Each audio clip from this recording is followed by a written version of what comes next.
Celtia Road is Edu Biha. Welcome to Crown the Biha Short Stories and Poetry for January 19th. Well, it's supposed to be January 19th, but due to a technical glitch, it's now January 20th, 2024. So I'm Terence O'Donnell, your Irish Skillet. Come in and sit down for a wee bit and listen to more stories and poems again this week. I've got 4 short stories and a poem for you today. I've got the second part of The Heart and Harvest, an amusing monster story, or about a demon, I guess. Monster demon, it's cute anyway. A Western love story, a poem about the beauty of poetry, and Robert J. Longpré's 8th chapter from Sanctuary. So I've made a couple of small changes to the podcast this week. I've added in a 2-minute advertisement to solicit donations for my work and tell you about my website after I read all of today's offerings. And I did this on the advice of some professional podcasters. I also shortened post messages with a new Irish blessing in both Gaelic and English. So stay tuned after the stories to learn more about what else I have to offer everyone beyond these stories and poems. So now my first story, as I mentioned, is going to be second part of The Heart and Harvest, a novelette in 3 parts. This was part 2 by Jonathan Sawyer. Hello, Melroot. She stepped into the cavern and lasted only a moment on her feet before she slipped on the rocks. Good thing I'm only wearing my work trousers, she confirmed, wondering just how many times she had lost her balance on these rocks over the past months. Did you have a good week, Lady O? Came a roar from the dark in the rear corner, followed by a quiet shiver. It's been quite cool outside these past few days. She nodded, guessing he could see it even in the shadows of the cave. Autumn is nearly over. The snows will arrive soon. Mallarut shivered and let out a forceful breath of discontent, igniting the candles on his chandelier. They were large and seemed unused. He must have found new ones, Lady O thought.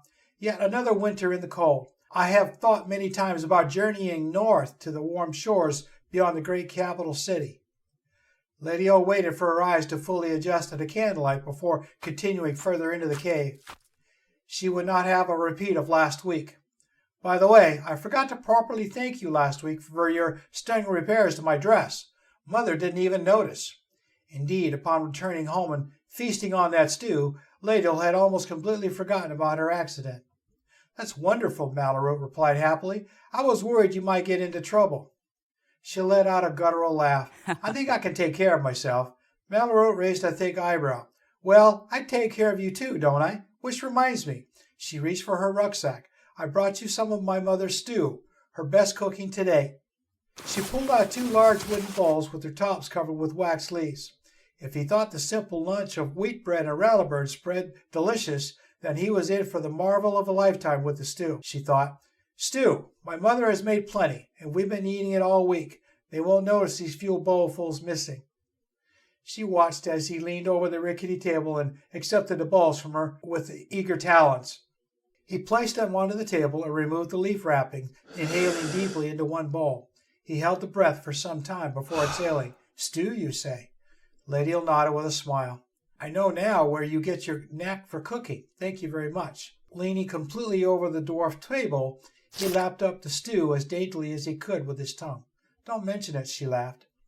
His love of food seemed to be matched only by his love of adding to his collection of trinkets, which, she noticed, had nearly doubled in size from the previous week. Have both bowls. I already ate. He hesitated after she spoke, then nodded and moved on to the next helping of stew. Within mere seconds, both bowls lay devoid of their contents, and Mallarut leaned back on his thick hind legs, making slurping sounds as he wiped his mouth clean with his tongue. Wonderful. Simply wonderful. It's fair payment for preparing my dress last week, Lady O explained, sitting down at the table and pouring a flask of goat's milk into 2 mugs. It's the sturdiest dress in the kingdom now. Oh, I found some things the other day that I wanted to give you. He twisted his head this way and that, searching for something. I know I put it here somewhere, he muttered. Lady O smiled as he fretted about his nook full of junk. In all honesty, that's all it was, junk. But he reveled in finding it, so she ignored the minor obsession. He pulled a small satchel from a pile of debris, some books, cloth strips, shiny baubles, and brought it back to the table, placing it in front of her. I found these while I was out roaming. I have no use for them, but you—" Ladiel grabbed the satchel, a velvet pouch of dark red with 2 leather drawstrings. The satchel was heavy, and something tinny jingled inside. She lifted the pouch and dumped its contents onto the table. A smattering of gold and silver coins hopped and bounced along the table. "What is this, Malorote?" she asked, bewildered. There were easily a dozen or so golden tokens and 4 or 5 silver ones, all bearing the image of King Maloran III, the reigning monarch. "Where did you get these?" He smiled his toothy smile. "You'd be surprised at what careless people drop on the caravan roads." He seemed to tune into her astonishment after a moment. "Is it much?" "Much!" she nearly screamed. "I've never seen so many gold pieces in my life." Her breathing was labored, and she took a long moment to calm her heaving chest. The wealth that lay on the table before her very eyes was as much as her family would make in 3 years, and her mind could barely fathom the myriad uses the money would have for her family. Then something in her mind clicked, and she immediately felt shame for thinking so greedily. Her father would have been disappointed. "I cannot take this." Malorote looked strangely at her. "Why not?" "I don't need it. It's my gift to you." He pushed the empty satchel across the table with his long snout. "I was unaware of its value, but knowing doesn't change the sentiment in which it was given." Ladiel frowned. Though she would like nothing more than to accept the gift, both for her personal benefit and to appease Malorote's good-intentioned wishes, she still regarded it as a hugely disproportionate gift. Besides, what would she do with that much money? More importantly, how would she explain it to her parents where the money came from? Slowly an answer emerged. She replaced the coins into the velvet satchel. "Well, thank you so much. It's a wonderful gift." She leaned over the table and gave him a quick kiss on his snout. If his kind was able to blush, she was quite sure he was blushing presently. She sat back in her chair and took a sip of her milk, and Malorote followed her lead, swishing it between his teeth, considering its subtle flavors. "Tonight is the harvest, a festival where we will celebrate the closing of the season, give thanks for our crops, and I'll be helping my mother lead the choir." His eyes widened slightly. "That's wonderful news," he replied, "and it sounds like quite an important honor." She smiled brightly. "It is, and I wanted you to come see me."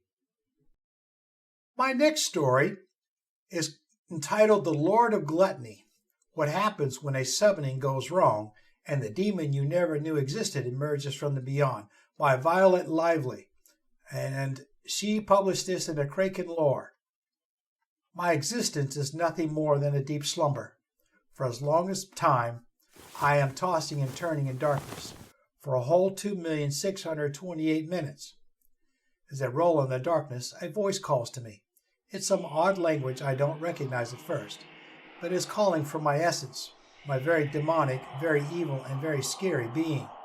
A human voice, delicate, feminine, delicious. It's a summoning. I grin as the words gain meaning. Was this my dream coming true? Will I be able to eat as much as I want, taste all the deliciousness the world can offer, or maybe just scare some human? That would be fun too, although I don't want to miss out on the cakes. I go and peek, because I had no idea how a demon should act properly when summoned. For all 2,629 minutes I was asleep, but now it's time for me to be wakened. Some oddly dark pentagram with all kinds of organs lay before the woman on silver plates. Dark candles are lit all over the room, and I even spot a cat skull among the objects on the coffee table. Why would anyone summon me with these? Disgusting, just disgusting. Then how am I here? I turn, still invisible to the human, and read the runes. There it is, a summoning spell, locking me inside its borders. A tight little circle, carefully crafted runes. Lord, that's me. I'm a lord. Of what? I squint, trying to read the smudged symbol, and then chuckle when I get it. The human tried to write the Lord of Glum, but instead she summoned me, the Lord of Gluttony. Bad for her. Oh, my eyes go wide as I spot her next mistake. She wanted to summon Lord Azraxel. Bad news. Very bad news. He is a scary and ancient demon. A shiver vibrates my wings as I think of him. She's lucky she misspelled it and got me instead, Arizal. But where is my offering? All these mistakes wouldn't be enough if there wasn't an offering just for me. Cat skull, chicken liver, pig heart, some other gooey stuff. But where is it? Where's my treat? A wide smile stretches on my lips as I spot it, and I run my tongue over my razor-sharp teeth. Yummy! A piece of whipped cream stuck on the hilt of a ceremonial knife. I leap, my wings opening to fly me to my target. The chanting stops, and I freeze midair, my tiny wings doing the best job to keep me still. I look at the woman to see if I can lick the whipped cream before she sends me back. I give up, she stands, taking the fancy knife with her. This shit isn't working. Narrowing my eyes, I land on top of a candle, careful not to touch any of that gross thing all around. I'll have to do it the old-fashioned way. Just like that, she cleans up. Like for real. I jump around in circles as I watch her moves. First the offerings are gone. Then she puts away the silver plates and the odd cloth with weird demonic symbols. She puts out the candles, shivering slightly as her hand slides through my evilness. Is she stupid? I'm still here, summoned in all my glory, even if she can't see me. I, the Lord of Gluttony, am here, ready to take on the world. Just those pesky runes. Then she wipes them away, using a wet sponge. Is she really doing that? I tilt my head and watch her, a human female walking around and muttering some things.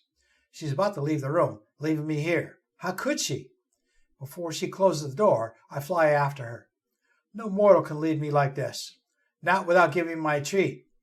I made my way out from the deepest of darkness for the first time in my 2,628 minutes of existence, so I need my price.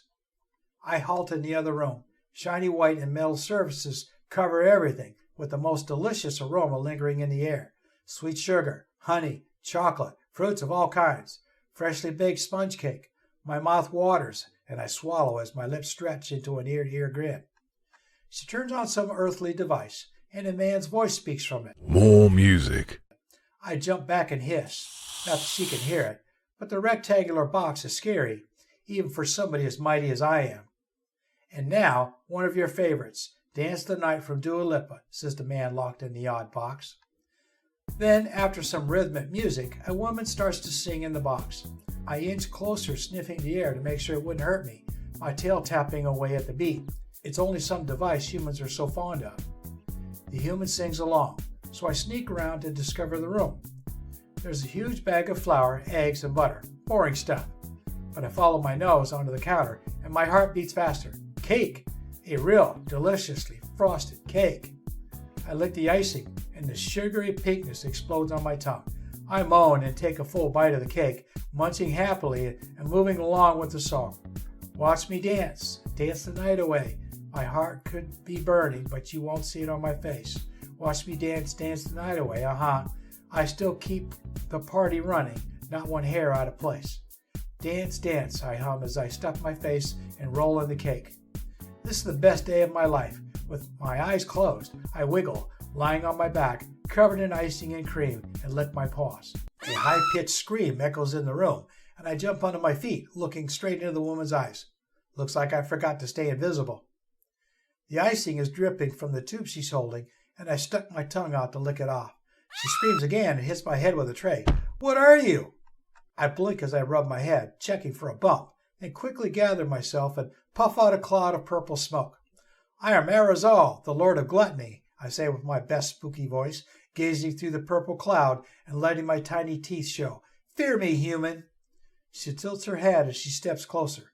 You're cute, she rubs my chin. What are you? My eyes flutter, and I lean into her touch for a moment before I shake my head and stomp. I just said it. I'm Arizal, the Lord of Gluttony. She chuckles. Are you a demon? What do I look like to you? I raise my chin, keeping my eyes on the sweet icing dripping from the tube. Well, you look like a purple fluffy cuteness with pink ears and a tail. Are you even an adult demon? I'm older than you can imagine, I puff out my chest. I'm 2,628 minutes old. Actually, 2,650 by now. Her lips are moving, but no sound comes out of her. She's probably frightened from my age. Good, she should be. How old are you? She points at me with the tube. In years. I lick the icing. 5, because I can't resist the raspberry-flavored deliciousness. I lick again. I'm 5 years old, okay? But that doesn't mean I can't or won't hurt you. I'm a demon.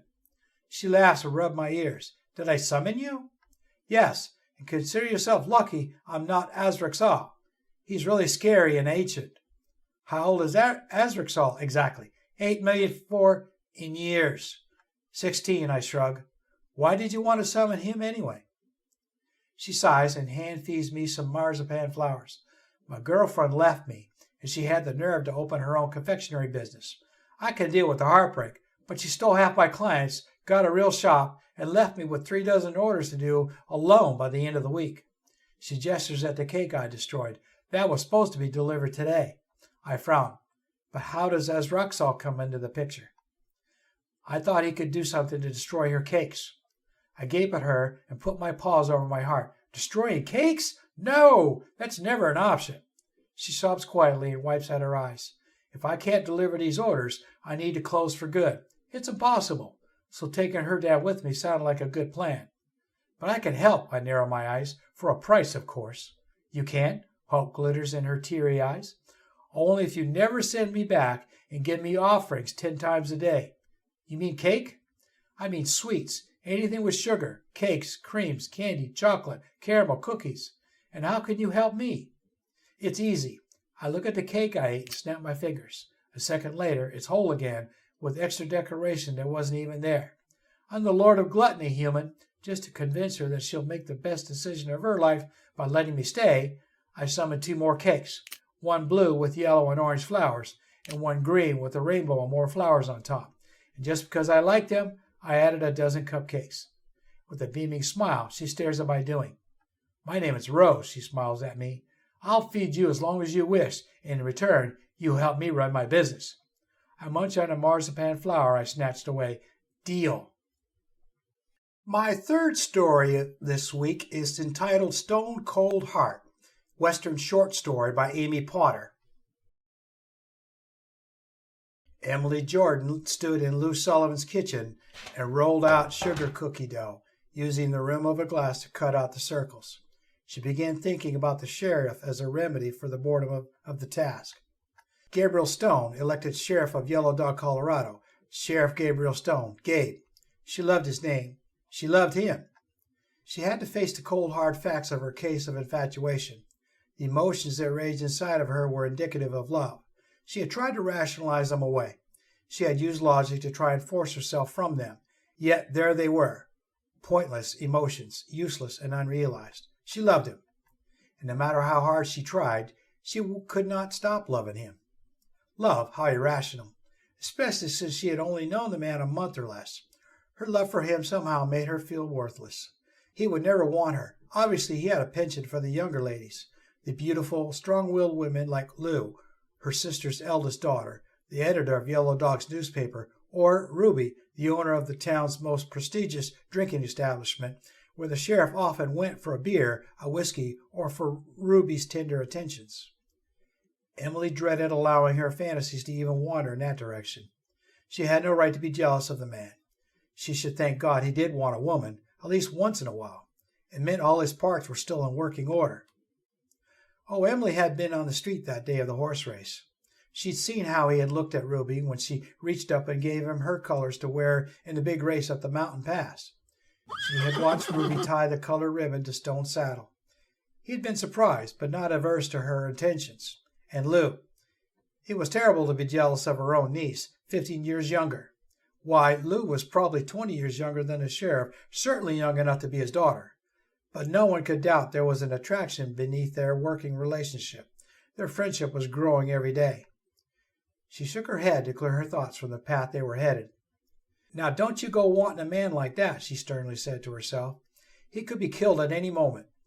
There you'd be at his grave, crying your heart out, unable to live without him. Just think of the benefits of unrequited love. Look at how God is protecting you. You can love him in your mind and in your fantasies as you lie in your lonely bed at night, and he'll never hurt you, never break your heart, never make you cry. She started crying at the thought. You're so stupid, she said aloud. Who's stupid? A man's voice asked from behind her. It was his voice. She had memorized his every inflection, so she immediately recognized the voice of Gabriel Stone. She quickly brushed her hands across her eyes to wipe away the tears, unknowingly coating her face with the white flour from the sugar cookies. Then she turned around. Why, Sheriff Stone, I didn't hear you come in. I guess you caught me talking to myself. She brushed her hands on her red plaid apron and left white streaks there, too.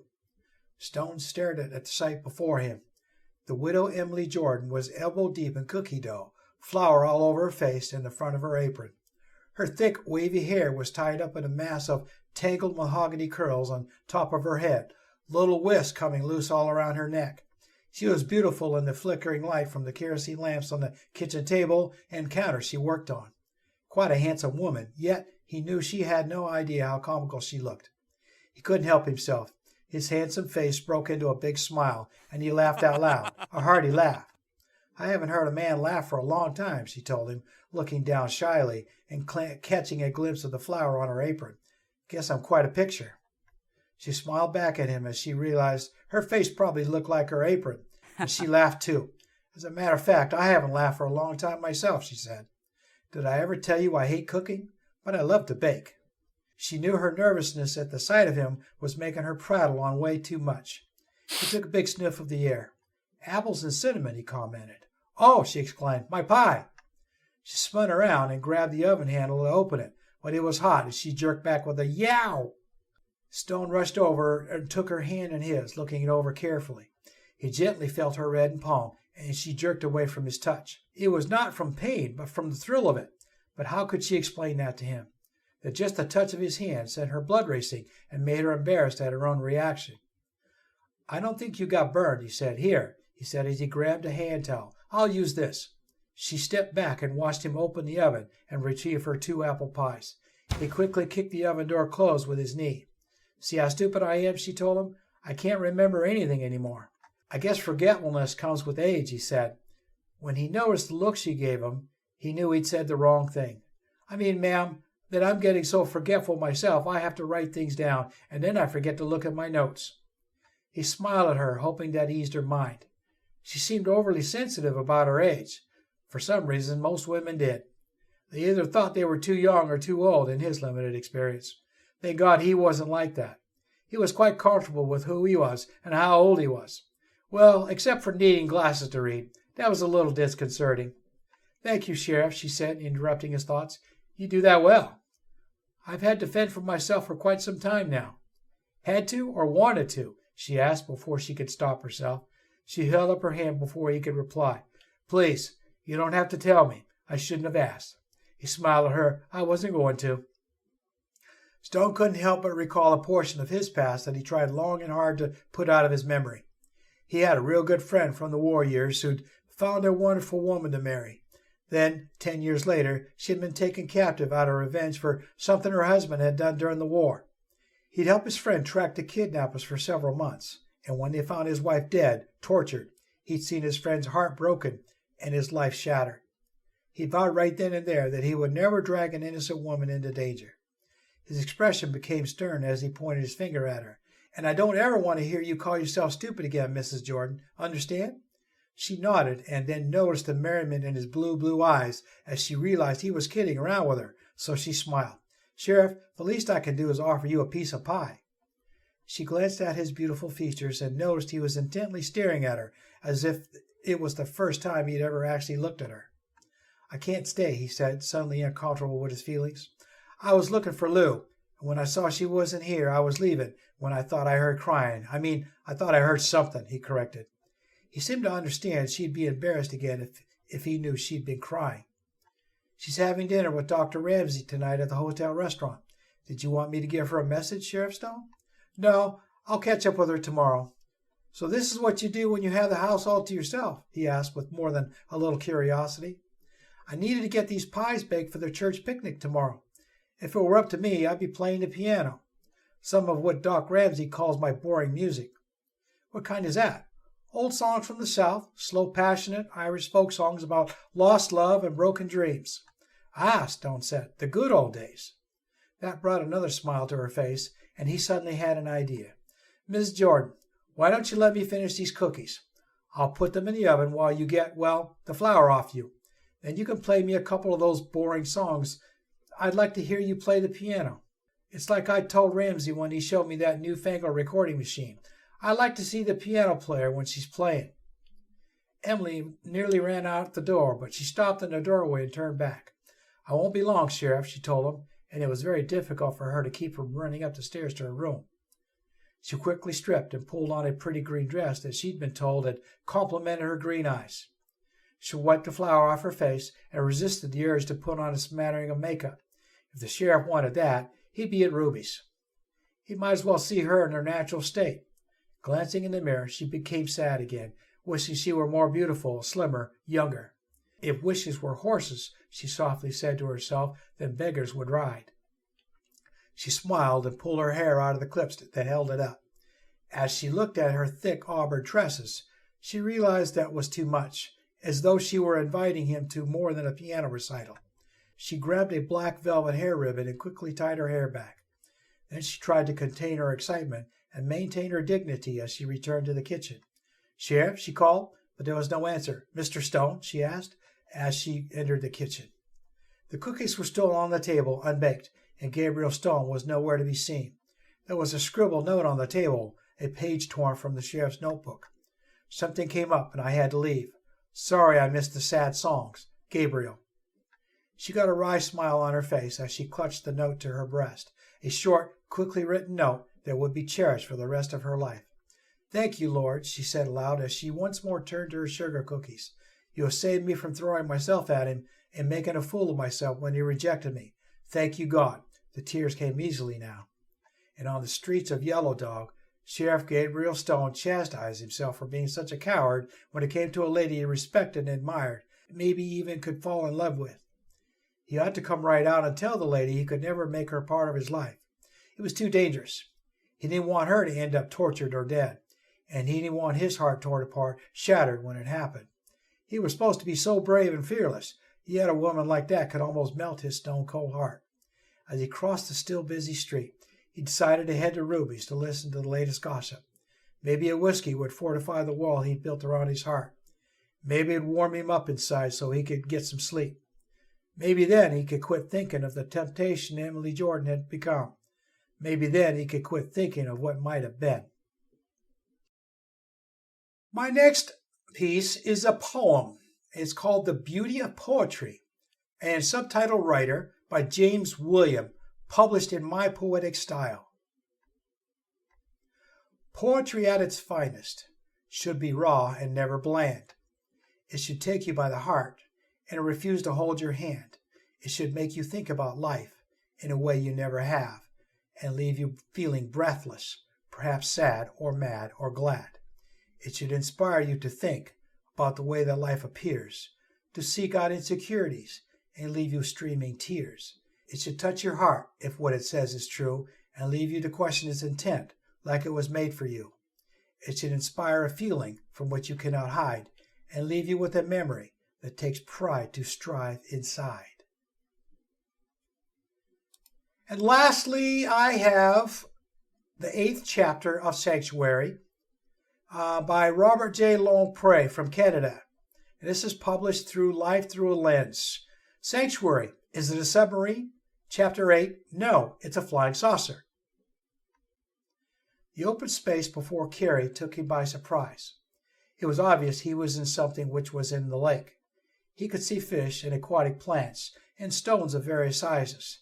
Seats were placed by several of the windows. Turning to look to the center, Carrie saw a translucent tube, reminded him of a see-through elevator. "Is this a submarine of some sort, Dad?" "Not really," Dorian answered. "It's our spaceship. You've heard about flying saucers. Well, this is what it is, a flying saucer." Carrie laughed at his father's joke. "Seriously, Dad, why did you have this underwater observatory built, and when did you build it?" Ben walked up to Carrie and put a hand on Carrie's shoulder. "Your father is telling you the truth. This is a spaceship that most humans would call a flying saucer. This is how we got here." Carrie's eyes opened wide in disbelief. "This is how you got here? Where the hell did you come from?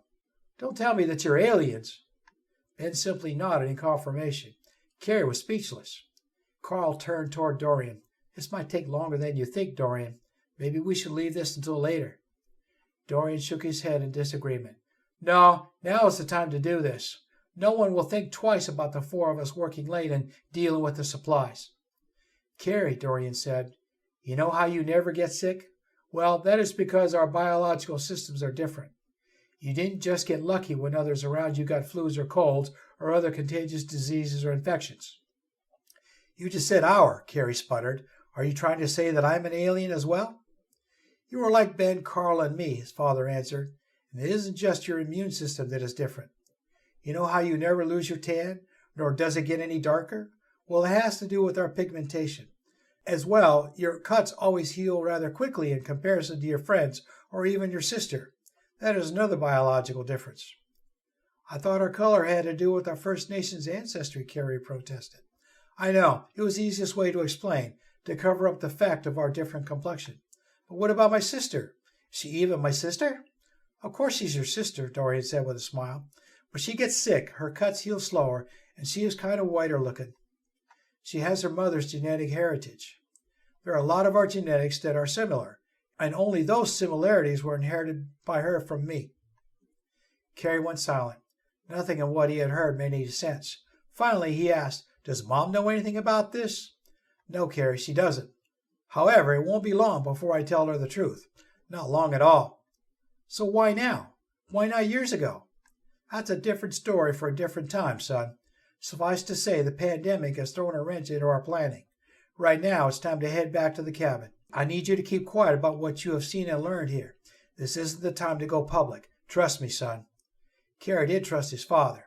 Though it was also confusing, he suspected his father hadn't lied to him. He nodded agreement as the four of them began the process of returning to the cabin, retreating back the way they had come.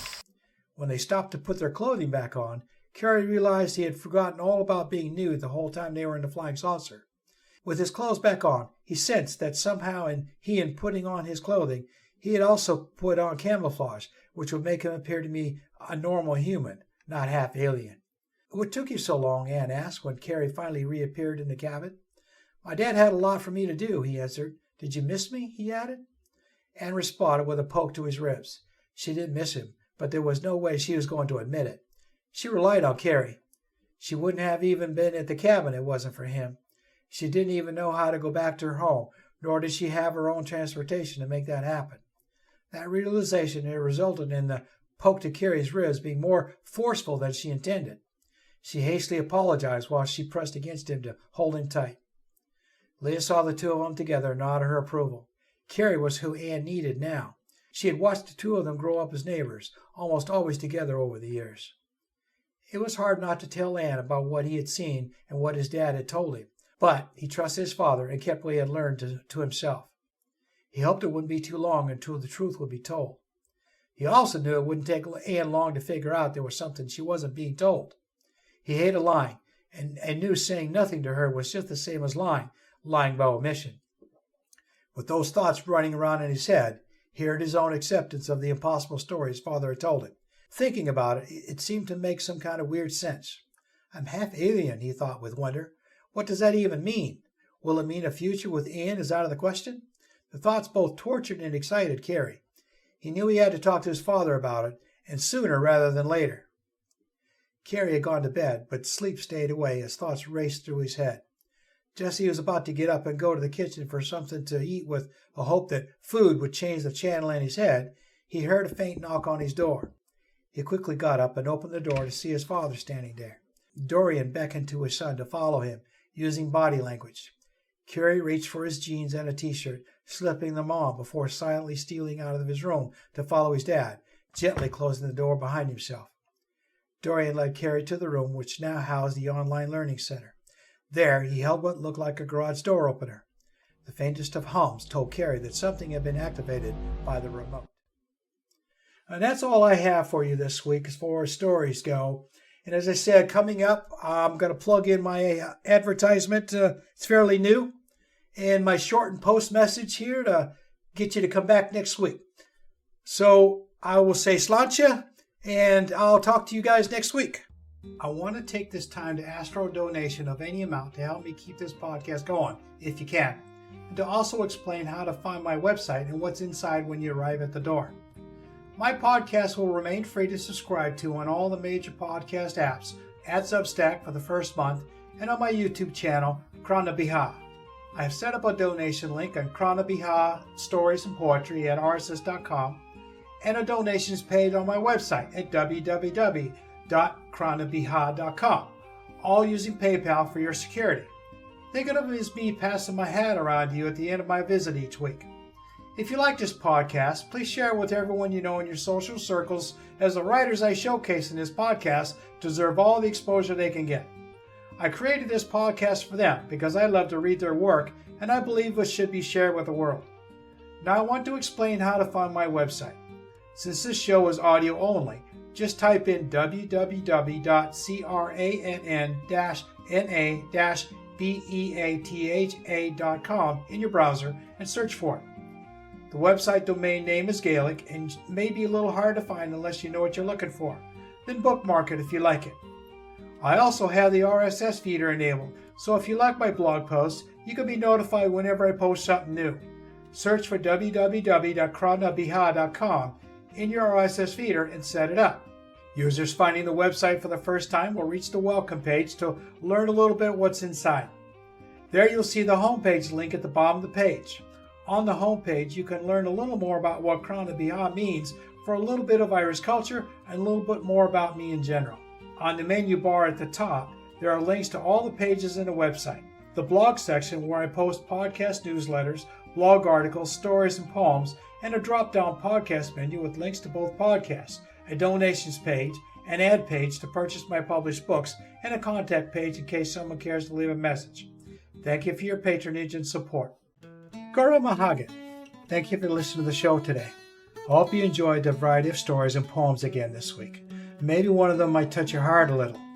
Disclosure for everyone. In order to read the complete stories and poems, you will need to sign up for subscription in Medium.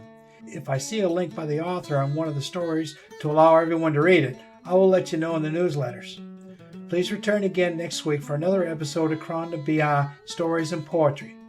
As a Shawnee, I want to continue to delight you with a story or poem that may bring you a smile or make you think a little bit after we part for the day.